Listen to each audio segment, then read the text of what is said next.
সফলতা এমনি এমনি আসে না। প্রত্যেকটা কাজের পেছনে সফল উদ্যোক্তা হতে হলে তাকে প্রচুর পরিমাণ পরিশ্রম করতে হয়। পরিশ্রম ছাড়া কেউ কখনো সফল হয়েছে এইটা আমার জানা নেই। সো হ্যালো এভরিওয়ান, আসসালামু আলাইকুম। কি অবস্থা সবার, কেমন আছেন সবাই? আশা করছি সবাই অনেক ভালো আছেন।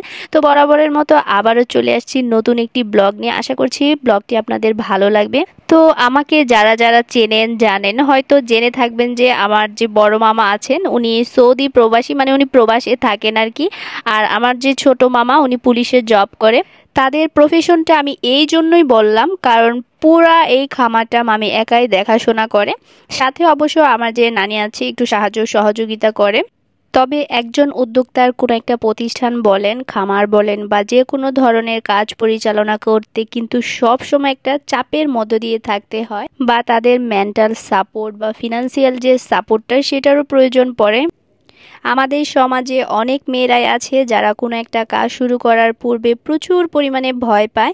তো তাদেরকে আমি বলবো বাড়িতে বসে না থেকে, ভয় না পেয়ে অল্প পরিসরে অল্প পুঁজি নিয়ে নতুন করে কোনো একটা কাজের উদ্যোগ নিতে পারেন।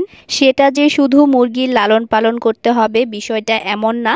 আপনারা চাইলে হাঁস, কবুতর বা গরু ছাগলের লালন পালন করে খামার তৈরি করতে পারেন। আমার মামি 1000 মুরগি নিয়ে খামারটা শুরু করে। তো কয়েকটা মুরগি মারা যাওয়ার পর এখন মেবি 980-র মতো মুরগি আছে।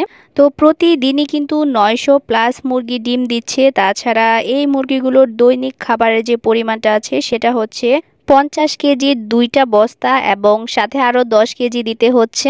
এই মুরগিগুলো লালন পালনে প্রথম অবস্থায় একটু ব্যয়টা বেশি হয়।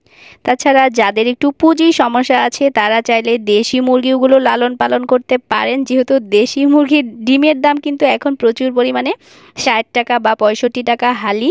দেশি মুরগি পালনে তেমন একটা পরিশ্রমও হয় না। তবে আরেক জাতের একটা মুরগি আছে, মুরগিটার নাম আমার সঠিক মনে পড়ছে না।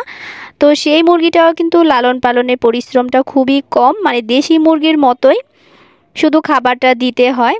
মামির এই খামারটা দেখে আমারও ইচ্ছে জেগেছে যে এরকম খামার করব। তবে তার মতো এত ব্যয়বহুল খামার করব না, কারণ আমার কিছু ফিনান্সিয়াল প্রবলেম আছে।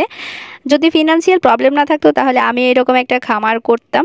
তো যাদের যাদের ফিনান্সিয়ালের কোনো প্রবলেম নেই তারাও চাইলে কিন্তু এই ধরনের খামার করতে পারেন, যেটাতে মানে ব্যয় থাকলেও আয়ের পরিমাণ কিন্তু অনেক বেশি। তবে প্রথম অবস্থায় একটু ব্যয় করতে হয়, যেটা আমার নেই, তাই আমি এই দিকে এগোবো না। আমি কোন ধরনের খামার করব বা কোন জাতের মুরগি লালন পালন করব সেটা জানতে হলে বা দেখতে হলে নিয়মিত আমার পেজে চোখ রাখতে হবে। বিজনেস ছোট হোক বড় হোক সবই আমার কাছে সমান। তবে আমি ভেবে রেখেছি এখান থেকে ডিম নিয়ে আমি নতুন করে ডিমের একটা বিজনেস শুরু করে দিব। তো আপনারা যারা যারা আমার মতোই ডিমের বিজনেস শুরু করতে চান, আপনারা চাইলে এখান থেকে ডিম নিয়েও কিন্তু বিজনেস স্টার্ট করতে পারেন। আমার এই ভিডিওটি কেউ নেগেটিভভাবে নেবেন না। যদি কারো জব করতে মন না চায় বা জব করতে ইচ্ছে না করে তাহলে তারা চাইলে বাসায় বসে এরকমভাবে উদ্যোক্তা হতে পারেন। তো আমার এই ভিডিওটি যদি ভালো লেগে থাকে তাহলে অবশ্যই লাইক, কমেন্ট, শেয়ার করে পাশে থাকবেন। ধন্যবাদ। তো ভিডিওটি আজকের মতো এখানেই শেষ করছি। আল্লাহ হাফেজ, আসসালামু আলাইকুম।